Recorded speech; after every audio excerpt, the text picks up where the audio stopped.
दोस्तों, 2.5 साल पहले आप लोगों ने ऐतिहासिक बहुमत देके हमारी सरकार बनाई थी पंजाब में। 117 में से 92 सीट, आज तक पंजाब के इतिहास में कभी किसी पार्टी की इतनी सीट नहीं आई, इतने बहुमत से सरकार नहीं बनी। जब इतने बहुमत से आपने सरकार बनाई थी तो आपकी उम्मीदें भी थी कि सरकार जो वादे किए वो वादे पूरे करेगी। जब से आपने सरकार बनाई है, हमारी सरकार रात दिन 24 घंटे आप लोगों के लिए काम करने में लगी हुई है। जब हम चुनाव में घूमा करते थे, सबसे बड़ी समस्या लोग बताते थे, हम जहां भी जाते थे लोग अपने बिजली के बिल लेके बैठ जाते थे कि देखो जी कितने हजार रुपए का बिजली का बिल आ गया, इतने हजार रुपए का आ गया। हमने आने के बाद पुराने बिल माफ कर दिए और बिजली फ्री कर दी। जिसका जीरो बिजली का बिल आता है, जरा हाथ खड़े करके बता दो किस किस का जीरो बिजली का बिल आता है।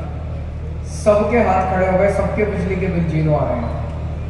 तो सबसे बड़ा वादा हमने जो किया था कि बिजली फ्री कर देंगे, हमने अपना वादा पूरा किया। हमने कहा था आपका इलाज फ्री कर देंगे।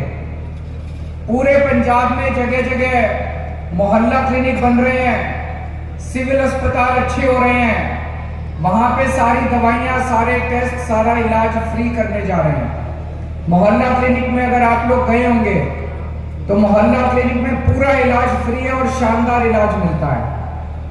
पूरे पंजाब में जगह जगह स्कूल शानदार बनाए जा रहे हैं ताकि आपके बच्चों को अच्छी शिक्षा मिले। रोजगार का इंतजाम किया जा रहा है। हमारे जो बच्चे बेरोजगार घूम रहे हैं, जैसा भी मान साहब ने बताया, 48,000 सरकारी नौकरियां अभी तक दे चुके हैं। पहले सरकारी नौकरी लेने के लिए आपको पैसे देने पड़ते थे, रिश्वत देनी पड़ती थी या सिफारिश लगानी पड़ती थी। जब तक आप किसी अफसर को, किसी मंत्री को, किसी विधायक को नहीं जानते, आपको नौकरी नहीं मिलती थी। ये 48,000 नौकरियां जो दी हैं, एक भी नौकरी में एक नए पैसे की रिश्वत किसी ने नहीं लिया। किसी को रिश्वत से और किसी को सिफारिश से नौकरी नहीं मिली। आपके पड़ोस में, आपके पिंड में अगर किसी को नौकरी मिली है, उससे पूछ लेना कि किसी को सिफारिश करनी पड़ी या किसी को पैसे देने पड़े। जब मैं पहले चुनाव प्रचार में पंजाब आया करता था, मैं देखता था टंकियों पे बच्चे चढ़े रहते थे पक्का करने के लिए। अब कई लोगों को पक्का कर दिया, कुछ बाकी है, उनका भी काम चल रहा है। अब सारे बच्चे अपनी नौकरी पे लगे हुए हैं, कोई टंकियों पे नहीं चढ़ा हुआ। 2.5 साल पहले आपने अपने यहां से मीत हेयर को अपने हलके से विधायक चुन के भेजा था। मीत हेयर ने 2.5 साल में खूब काम किया। अब आप लोगों के प्यार और आपके आशीर्वाद से मीत हेयर बड़ी संसद में पहुंच गया, दिल्ली पहुंच गया। जहां पे पहले आपके आशीर्वाद से भगवंत मान दिल्ली में संसद में जाया करते थे, अब आपके आशीर्वाद से मीत हेयर वहां पहुंच गया। तो यहां से अब आप लोगों को अपना दोबारा आशीर्वाद देना है और हमारे यहां के कैंडिडेट हरिंदर सिंह धालीवाल जी को यहां से जिता के भेजना है। जैसे अभी मीत हेयर ने बताया, 2022 के पहले 35 साल तक बरनाला विकास के लिए मोहताज रहा, विकास नहीं किया गया बरनाला का। क्यों? पंजाब में, स्टेट में, सूबे में दूसरी सरकार होती थी, बरनाला में दूसरा विधायक होता था। वहां पे अकाली की सरकार होती थी तो यहाँ कांग्रेस का विधायक होता था। वहां कांग्रेस की सरकार होती थी, यहाँ पे अकाली का विधायक होता था और दोनों आपस में लड़ते रहते थे और उनकी लड़ाई में बरनाला के लोग पिसते रहते थे। बरनाला को विकास नहीं मिला।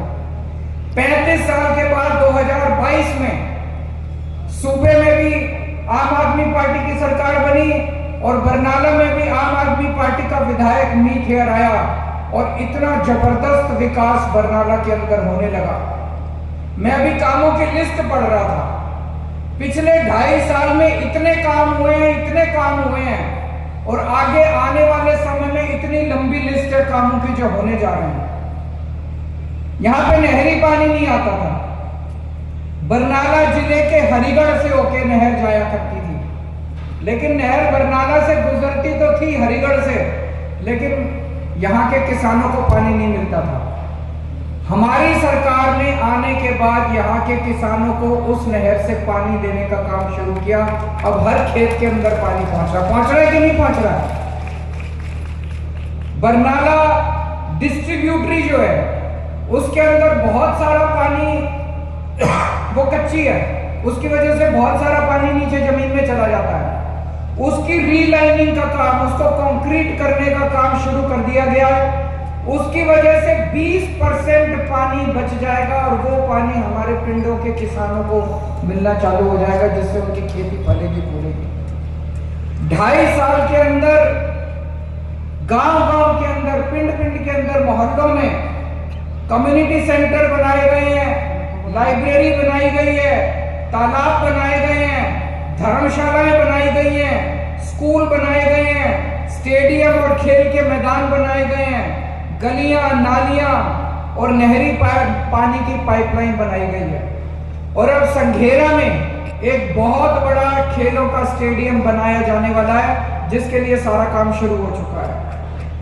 बरनाला शहर में खेल कूद के मैदान बनाए जाएंगे, कई मैदान बनाए जा रहे हैं। और पीने के पानी और सीवर के लिए, क्योंकि बरनाला शहर में हम खड़े हैं, बहुत सारे लोगों को इसमें इंटरेस्ट होगा, पीने के पानी और सीवर के लिए 87 करोड़ रुपए के बड़े बड़े प्रोजेक्ट पास कर दिए गए।